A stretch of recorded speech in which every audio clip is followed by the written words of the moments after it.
कभी कभी हमारे दिल में ये ख्याल आता है कि ग्रेविटी क्या है। क्योंकि बचपन से आप लोग पढ़ते आ रहे हो कि अगर आपके पास दो पार्टिकल हुआ, एक का मास m1 दूसरे का मास m2, दोनों के सेंटर के बीच का डिस्टेंस अगर r है तो the force of gravitation between the two objects is directly proportional to the product of masses inversely proportional to the square of the separated distance, right.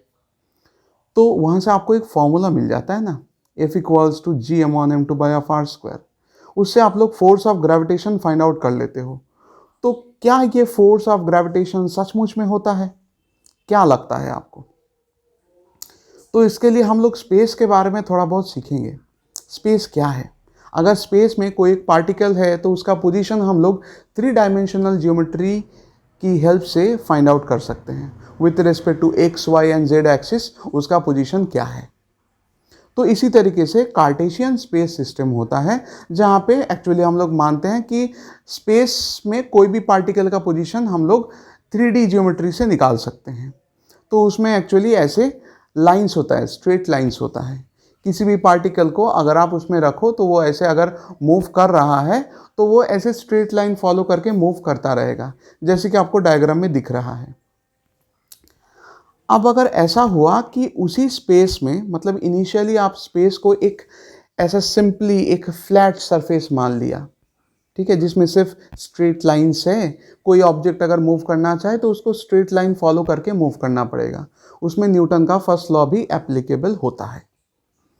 Newton का first law ऐसा कहता है कि किसी भी ऑब्जेक्ट के ऊपर अगर आप कोई अनबैलेंस फोर्स नहीं लगाओगे तो अगर वो रेस्ट में था तो वो रेस्ट में ही रहेगा, अगर वो मोशन में था तो यूनिफॉर्म मोशन में चलता रहेगा। तो वो वहाँ पे एप्लीकेबल है। बट असली ट्विस्ट तो तब आता है जब हम लोग कंसिडर करते हैं कि उस ऑब्जेक्ट का एक मास है। अगर आप ऐसे स्पेस में एक ह्यूज एक ऑब्जेक्ट को रख दो जिसका एक काफ़ी अच्छा मास है, तो उस स्पेस में एक कर्व क्रिएट हो जाएगा।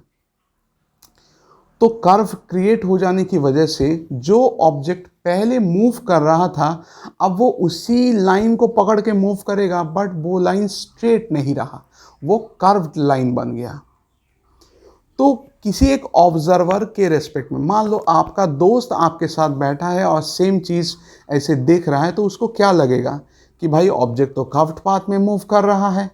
और हम लोग जानते हैं कि ऑब्जेक्ट अगर कर्व्ड पाथ में मूव कर रहा है दैट मीन्स ऑब्वियसली उसके ऊपर कोई ना कोई फोर्स लग रहा होगा, जैसे कि आपको ऊपर वाले डायग्राम में दिख रहा है।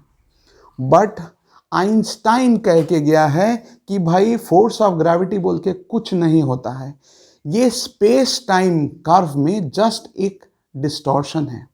It's a one type of hypothetical phenomena. तो इसका मतलब है बचपन से आप लोग जो पढ़ते आ रहे हो, क्लास 9 में एक बार आपने पढ़ा, क्लास 11 में भी तो था, दोनों में कभी भी आपको बताया नहीं गया कि भाई gravity is one kind of hypothetical phenomena, gravitational force बोल के कुछ नहीं होता, it's a one type of space time distortion. ये आइंस्टाइन के जनरल थ्योरी ऑफ रिलेटिविटी में कहा गया है। तो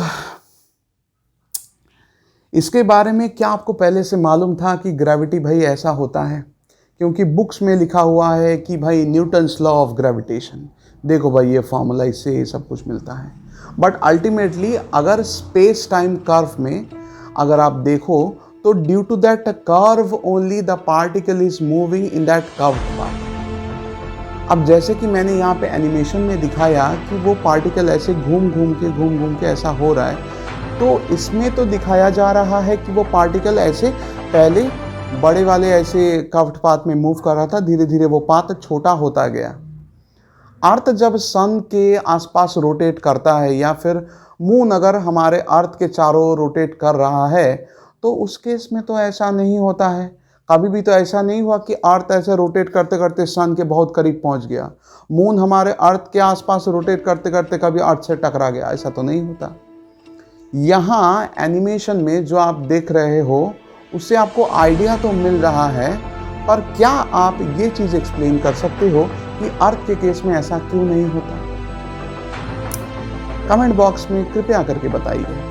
हम भी देखते हैं कितने लोग इंटरेस्टेड हैं हमारे इस खूबसूरत से सब्जेक्ट से, या फिर किसी किसी को बोझ लगता है।